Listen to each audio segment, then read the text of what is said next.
Welcome to the Urban Wine Club podcast. Pour a glass, sit back, and enjoy the show.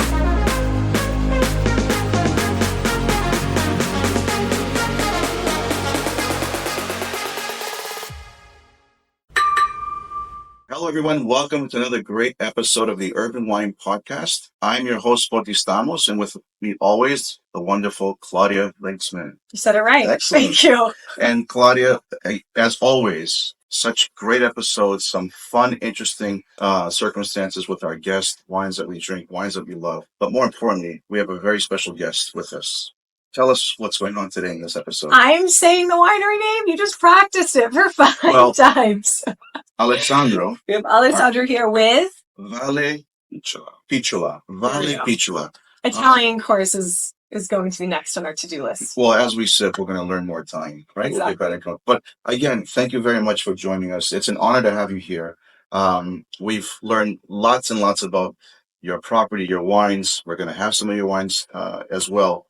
But I think it's important to start to tell us about this journey in this wonderful property and where it all began. I think first and foremost, if we could, I'd love to hear a little bit about who you are, your connection to the winery, and your history in the wine business, and then we can dive into the story. Okay, so first of all, buongiorno, everyone, and I'm super happy and honored to be here with you today. And my name is Alessandro Cellai, just to be precise. Cellai. And I am in the wine business since I was 5 years old. It's a long story because I had the fortune and the privilege to have my uncle very connected with the wine, and my uncle was a Catholic priest, and was very common at the time of 70s to have a church and a little around vineyards to make the wine for the community. So it was almost normal that the priest was also a kind of a winemaker. So, and as a little boy, I was very curious, and I spent many of my free time with him, and he taught me a lot. And at between 6 and 7 years old, he gave me the opportunity to make my first own wine. So he gave me a box of grapes and said, "Oh, you're ready to make your own wine." I'm sorry, at what age? Between 6 and 7. That's amazing. Obviously, yes. Of course, at 6 and 7. Wow. Yeah. Yeah. And then I still have some bottle of that From was, back then. yes, exactly. Some was exploded, of course, because the But you didn't bring any the of that with you situation today. of and it was not like today. So the fermentation was not really finished for some bottles, and some was exploded. But I have a few still there, and I preserve as an icon of my Amazing. career. So the first vintage wasn't perfect at age 6. That's fair. Absolutely. And so since that moment, my idea was to be a winemaker. And in fact, I did the school of a winemaker. I was graduated in chemistry, and I had another fortune in my life that I had the opportunity to meet Giacomo Takis during my college. Giacomo Takis is and was, unfortunately, he's passed away a few years ago, and was the most important winemaker of Italy for sure, for all time, but I think also in the world. Is considered a legend. He was the inventor of Sassicaia, Tignanello, winemaker for Antinori family for over 20 years. San Leonardo, all the wines from Sicily, all the wines from Sardinia are coming from his genius. So he was a true legend in the wine industry. And I had the fortune to pass with him 25 of my years. And for this reason, I had a wonderful opportunity to grow in the wine industry with a legend nurture. And I started my career as a real winemaker, not as a 6 years old, 35 years ago with Castellare di Castellina. Okay. Castellare is one of the historical realities of Chianti Classico. And I had a wonderful opportunity because the project was developed also in Maremma, the southwest part of Tuscany, and also in Sicily.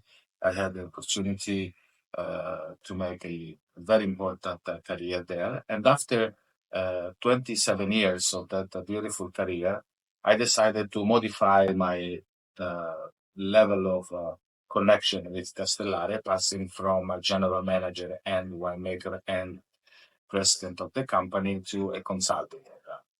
So I became a consultant for Castellare, but at the same time, I took this wonderful project as my full control. In fact, in Vallepicciola, the right name is my position is general manager and winemaker. And this is a fantastic project.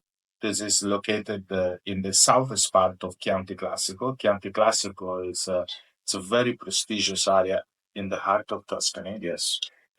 It's very important to identify exactly the difference between Chianti and Chianti Agreed. Classico. I think that's good for our audience. That is extremely important because sometimes we say, "Oh, this is Chianti." No, to say Chianti is not totally right. Correct. Can you explain the difference? Absolutely, because Chianti, with the word Chianti, you can identify almost the 99% of Tuscany. So it means that you can produce Chianti from Pistoia to Grosseto, from Arezzo and Livorno. So you can produce. So it's a broad area. Yeah, it's very huge. 97, 98% of Tuscany is included in the Chianti appellation. Okay. But the Chianti Classic, it's a very precious area, very prestigious area, and it's just in the heart of Tuscany, in between the province of Siena and Florence. That is the area of Chianti Classic. And Vallepicciola is located at the southeast part of Chianti Classico, very close to Montalcino and very close to Siena. So the soil is very similar to Montalcino, full of limestone and galestro at the same time. But the very important fact of Vallepicciola is the elevation, because Castelnuovo Berardenga, so the area where we are located, is a very important and large area, probably one of the largest communes of, geographically speaking, of Tuscany. And Castelnuovo Berardenga has 75% of the territory between 100 and 150 meters elevation. And just a few out of the territory with a very high level of elevation. And Vallepicciola is located exactly at the highest level of elevation, between 4 and 500 meters. And that is make a huge difference because we can get texture, power, structure in the wine due to the soil, but at the same time, freshness, elegance, and beautiful drinkability due to the elevation. So all the elements are lining up here. You have every single element. Absolutely. That's the reason why this is considered, for my personal opinion, one of the most important and beautiful area or subzones of Chianti Classico, because you can mix between body and freshness. That is the most important. Balance. Absolutely. Right. And one thing we always try to explain in our episodes is about how to understand good wine. And it's all about these elements you present and create some balance, because some wines can taste good, they don't feel good. They can feel good, but they lack flavor, and vice versa. But here, we're gonna also experience ourselves is that it's gonna show us this balance that you're discussing.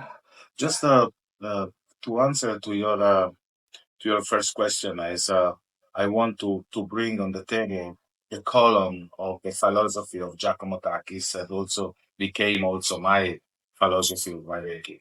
He always said to identify the wine as a great wine, in that bottle you must recognize three different things. The first is the soil. So the consumer has to recognize where the wine is made. So it's from Tuscany, it's from this area, from another area, from France, from Germany, from all of them. But the second thing is you must recognize the grape. So you, in the bottle, the sensitivity of the winemaker must be very high to bring character of the grape into the bottle. And the third very important aspect, that in the wine you must recognize the soul of winemaker. Yeah. That The is soul. I love so that. Right? that is extremely the three column of Giacomo Tappi's philosophy of winemaking.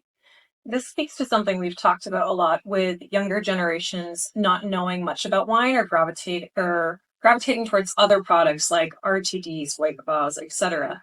And what we really want to sell and help people understand, especially younger consumers, is that there's a lot of romance and nature that's involved in wine. And those 3 points that you just said, that says everything as to why you would choose wine over a different category. It really comes from a time and a place and a personality, a winemaker. Right. And there's always a story behind every bottle. Yeah. Right.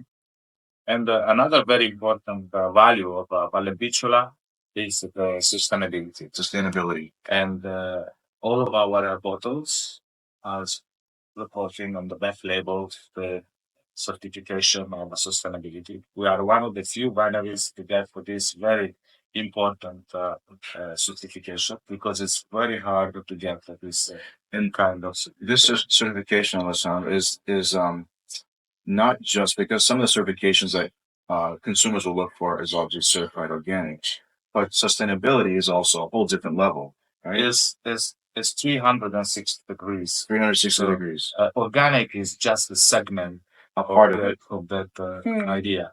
To be sustainable is you have to complete the cycle of the real sustainability. That's what means that first of all you have to use tractor and machines with less consumption of gasoline or that costly electric. Electric. Okay. That is first. More than 70% of your consumption of electricity must be produced by your own solar panel or other source of Wind energy. production. Yeah. Okay. And then another very important aspect to get this certification is the recycling of water. The recycling of water. It's very, very important that in the property, even a sip of water cannot be disappear. Okay. Because in fact, also the water we use to clean the cellar, to clean the barrel, it's totally repurified. And the water became again drinkable. Drinkable. Oh, wow. So those practices happen on the property. Absolutely. How do you purify it again? There is a special machine. It's a kind of filter that is a very, very high technology filter. Wow. And the water was passing through and became again drinkable water. Okay. Wow. That is extremely wow. And also the material. The material to build the cellar must be sustainable. In fact, if you come to Vallepicciola and you can see all over part of wood, part of the barrels, they use it, and now are part of the furniture Oh, wow. of the cellar. That is extremely. Okay. And then there are between 20 and 25 wineries in Italy to get this very In high Italy. certification. And of course, part of the certification is to respect the environment. Of course. So, with no pesticide, no herbicide, and paying very attention to the respect of the environment. So this sustainable certification currently are only held by 25 wineries. And how many wineries would you say are in Italy at the moment, as a rough number? In Italy? In general? 1,000? A few. In Italy? It's well, I'm just trying to make a point because right, but thousands, right? Thousands, right? 70,000 and more. Okay, so if you think about it, out of this many thousands of wineries, there's only 25 which you have one of them. That's a very That long speaks process. loud. That's the reason why at the beginning when we were talking about the investment, this is one of the largest investment in the wine industry in Italy. This is one of the factors. And I think this would open the doors and pave the road to understanding that, there's so many consumers that are enjoying wines but not realizing what goes into wine, right? Yeah. I think one question I have in terms of sustainability is also to get an understanding is that to be certified sustainable in Italy is not the same in the US or other countries. Is that true that definition varies depending on where your winery is located? I think that the concept, I honestly, I don't know the certification rules of sustainability in the United States. This is a true fact. But I think the concept has to be the same. It's similar, yeah. Because Right. otherwise, I'm sure the sustainability details is sustainability. So the company has to sustain themselves. Agreed. Yeah. I mean, you're right, Claudia. I'm sure every part of the world has its own approach, but I think the overall concept has to identify the key canons and elements of sustainability. I just don't see anybody else purifying their own water. That's what I find to be really impressive. Well, maybe they will after this episode. I know, yeah. That is one of the key points for the certification of Viva. That is the certification with Can we speak of?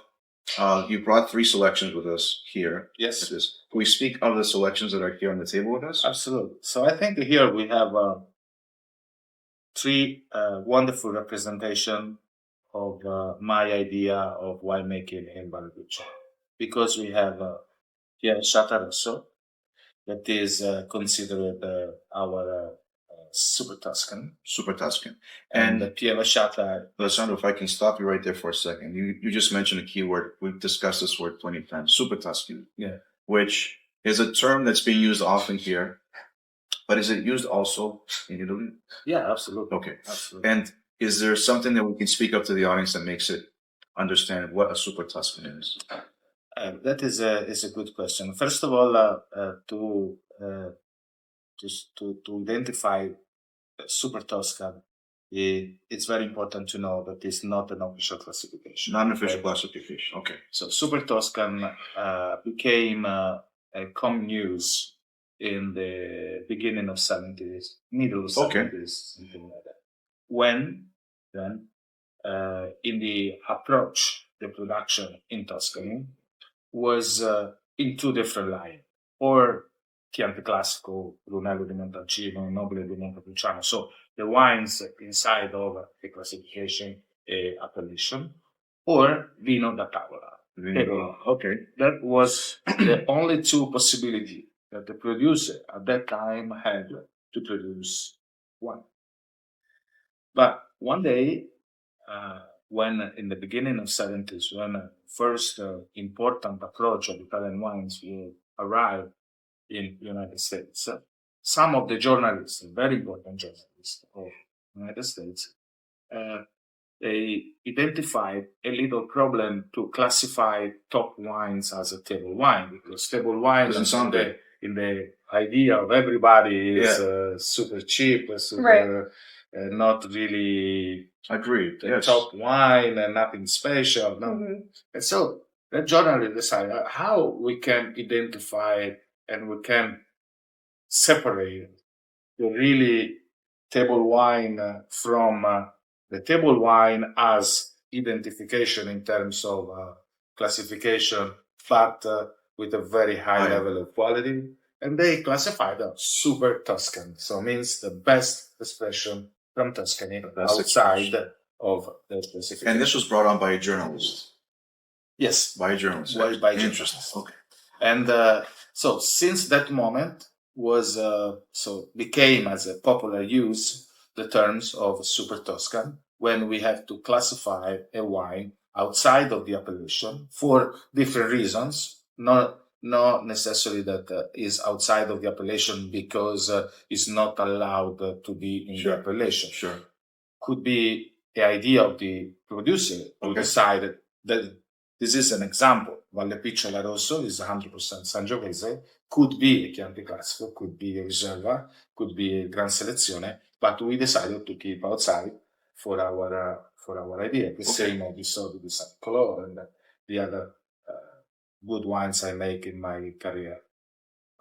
And then, so for example, this wine is a Super Tuscan in the entry-level category. So now we are coming back about the description of the 3 wines. So this is in the Super Tuscan in the entry-level category. Entry-level, what mean? That is the level that is very approachable, not only about price, but also about the drinkability. The wine has a beautiful personality, great texture, but at the same time, it's a beautiful freshness. This is a blend of 60% Cabernet Sauvignon, 20% Cabernet Franc, and 20% Sangiovese. So you have the real expression of Tuscany concentrated in the three grape varietal in that bottle. But at the same time, the touch of oak, it's very light. You do 18 months, but second and third time use barrel. So no new oak in this wine, in order to leave the wine much more drinkable, easy to understand. That sounds yummy. So upon release, it's something you can go to a store, buy, pop open. You don't have to personally age it. Yes, this is a perfect wine this is 2020. You can drink immediately right now. Great.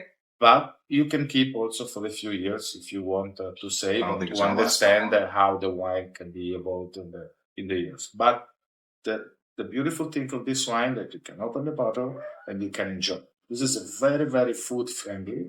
So from appetizer like crostini, like bruschetta, like ham, salami, cheese, and going also in some more Swedish dishes like steak, like it's very versatile. Any kind of meat, white meat, red meat, pasta. The pasta for me, this is the best combination for this wine. And yes, that's what I'm thinking about. Now I'm thinking about lunch. That's great. That is the first wine. The second wine is the Chianti Classico Reserva.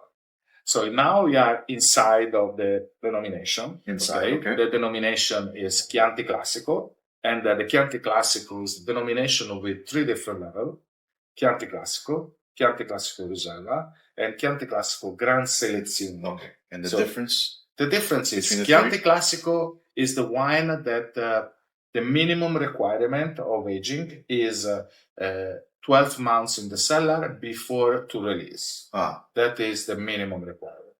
For the Reserva is a 24 months in the cellar before to release, plus 3 months in bottle minimum before to release. 24 plus 3 months. So 24 months in barrel in the cellar. In the cellar.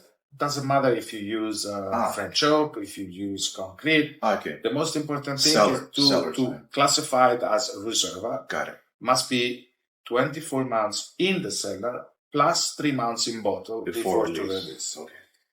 And this wine is 100% Sangiovese, following the regulation of the appellation of Chianti Classico. The Chianti Classico Reserva, like the Chianti Classico entry level or regular vintage, can be 80% minimum of Sangiovese, and 20% you can use many other different grape varietals. Excellent.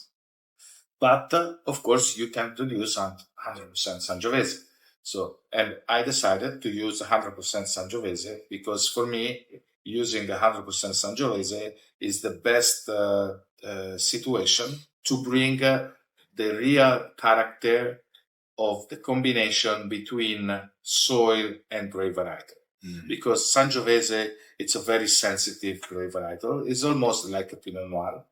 Interesting. And if you touch the Sangiovese with 10 or 15 or 20% of Merlot, Cabernet Franc, Cabernet Sauvignon, you modify completely the style of the wine and the flavor profile, the approach and the taste. So you have a different wine. I see. So, can I ask, how does the winery sustainability affect the flavor profile or the results of the wine? I think is not a real. This is a good question. I think there is not a real effect in the taste, the sustainability, but more in the life of the vines, because the vines are alive. Sure, it is totally true. And one of the effects, just to give you as example, that we had during the pandemic. During the pandemic, no cars, no tractors, no nothing was walking around. And in that 2020 and 2021, it was one of the best harvests we had.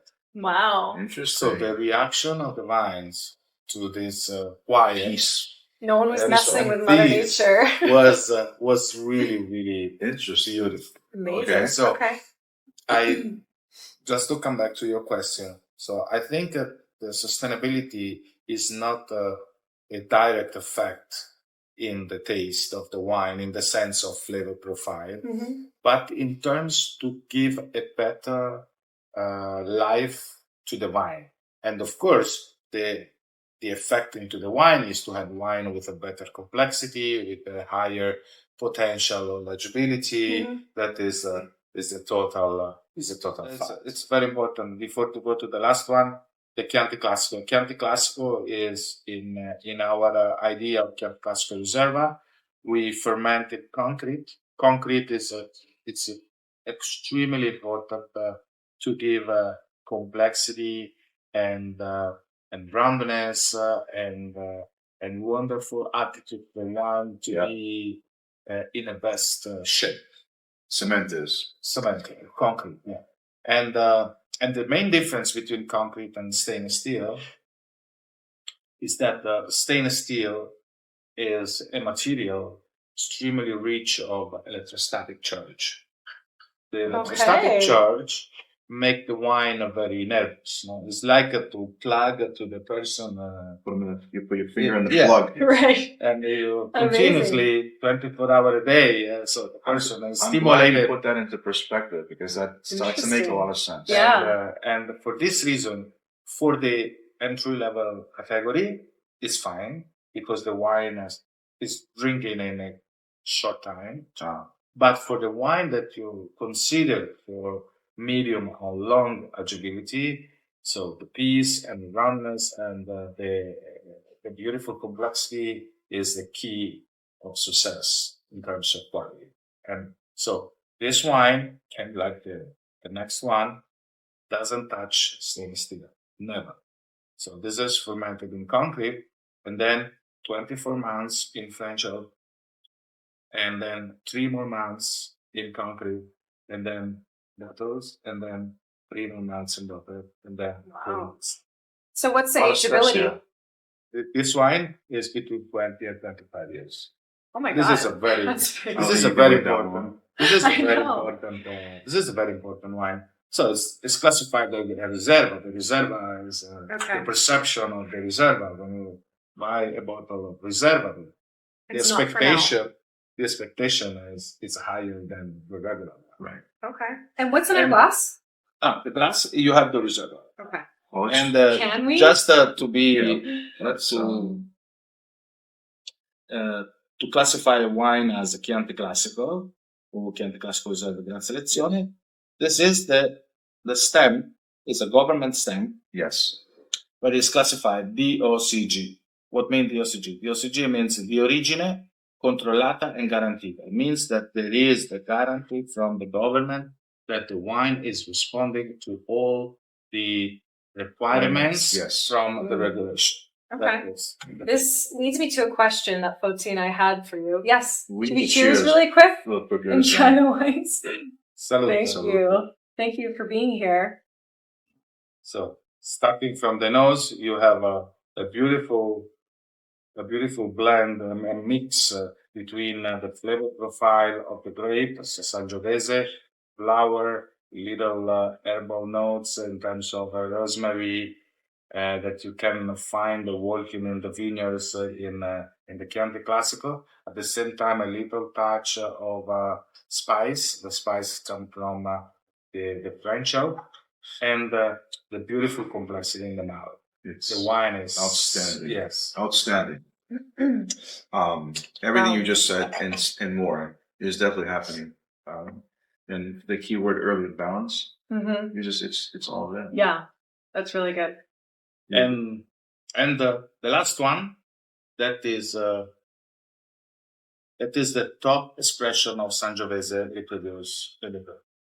First of all, this wine, Vallepicciola Rosso Sangiovese, is made from the oldest vineyard of the property, 50 years old. 50 years old. And it's a very, very beautiful vineyard. And we do a very important level of selection of the grapes. Okay. we don't cut the cluster, but we go and pick individually berry by berry. Off the vine. Yes. So the cluster stays on the vine. Absolutely. When you're picking up.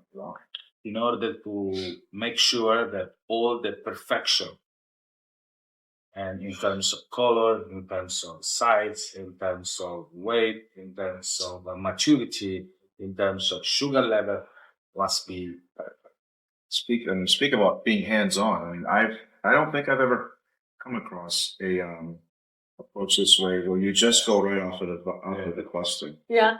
That is a very important. We have a very selected team of people that every vintage they do the same job.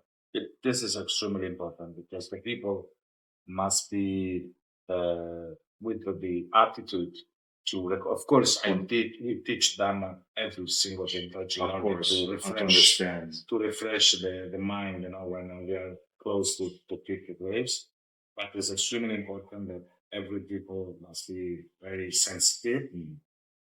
Able to classify this is a perfect berry, this is not. Okay. Of course, in the cellar, after this selection, we do another selection. We have one of the 4 optic selector available in Italy. It's a huge machine, and it's a machine where all the berries are running through this machine, and there is a camera that identifies exactly the weight, color, and the size of each berry, and if it's not responding to our selection that we visit in the computer, they put us aside. That is the highest level. Is fermented in concrete, aged for 2 years in small French oak, 50% new, 50% second time, and then 4-5 more months in concrete before to bottle. This is totally unfiltered and no fine, in order to preserve what Mother Nature gave us unfiltered as a generous gift. Wow. I can't keep the glass down. Sorry. It's really good. So we have one last question for you that Foti and I wanted to ask for our consumers. So we trust you to answer this question well. As you had mentioned that there's this label here where it says DOCG by the government. For our consumers who are walking into a wine shop and they don't recognize any of the labels that are in the category for Italy, what's a way that you can tell the wine is of good quality if you don't know the wine? That is a very difficult thing, and that is the reason why. That is the reason why I think ideas like this, that what we are doing right now, are extremely important to teach the people and to give to the people, to the consumer, some ideas, not to drive them in the huge category when they go in the wine shop. Of course, to see this label is a guarantee that they have the guarantee from the government that the wine was verified and the wine responds to the appellation, but it's not all. So there are some other parameters to understand if the wine is good or not. I think my suggestion is now there are a lot of opportunities for the consumer to make online courses about winemaking or online courses about sommelier. So they can get a few important information to drive them around the choice. So, for example, another thing I can provide. Yes. When you see in a part of the bottle that there is produced and bottled.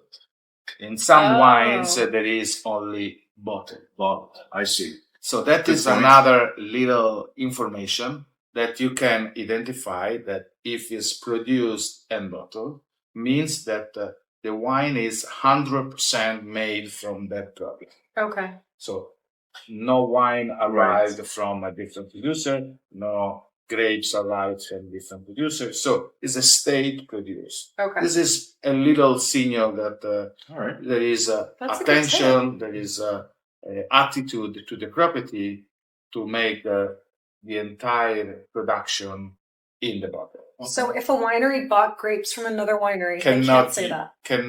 Cannot use produced amber. Okay, that's a good tip. Must be That's right. only that. I'm sure this is right in front of us the whole time, but we never really. I never Right, knew didn't that. know that. That's definitely a So good tip. I think to your question, Claudia, as well, if I can chime in, is Yeah. I think through the whole conversation with you, Alessandro, you've already discussed indirectly how to determine what to choose by explaining the three levels of Chianti, the reservoir, Gran selezione. so that all this could be something that they can see on the label. Mm-hmm. So maybe that's a starting point. Yeah, and understanding Yes. what a Super Tuscan is, because there's a lot of misinformation about what a Super Tuscan actually is and why it's called that. And also another thing is that I can recommend to the consumer is always I do with my friends that are not in the wine industry, taste and then make experience. Yeah. Because that is the only way to grow inside of you in terms of knowledge. Yeah. It's the only way.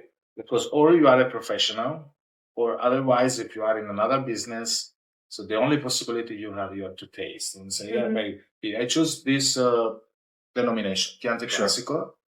I try to, maybe I select a range of price. Right? Mhm. In that range of price, I try and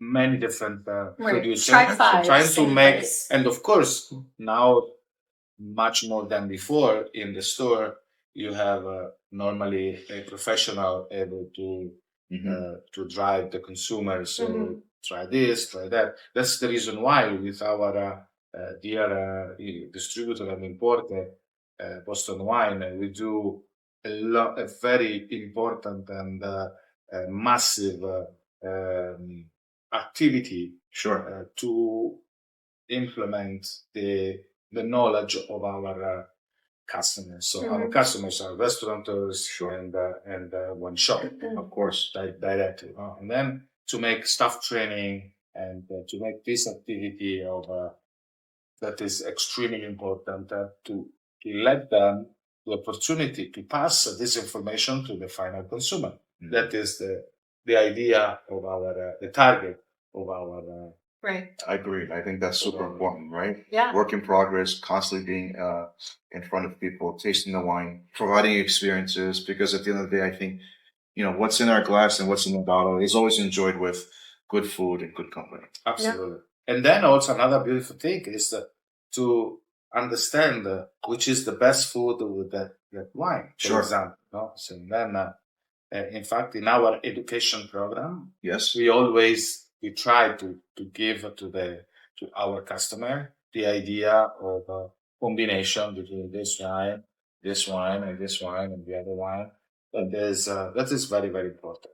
And we are investing a lot in the education because I think is the very, very important part, and just to answer to how we can do for the consumer to let them to choose in the right way. Excellent. Well, Alessandro, this has been first and foremost very fascinating to understand what goes on behind the scenes, what goes on at the property, your involvement in your journey into wine from 5 or 6 years old to today. Yes. I'm not going to ask you how old you are now, but this has been a pleasure. We look forward to enjoying your wines here in this market. Any last minute things that you might want to leave off with before we end this segment with you, Alessandro? Anything you want to share? No, the only thing I want to say, I really want to say the special thanks to Boston Wine and to the gentleman is behind the camera is Tony Morello. Tony Morello. Cheers to Tony. He's taking care about our wines, and we know each other since many, many years. And he's one of the greatest person I met in my life. Excellent. Thank you, Tony. Thank you, Tony. And thank you, Claudia. This is a great episode. Thank both of you. Thank you, everyone, for watching. Stay tuned for more episodes. Ciao. Salute.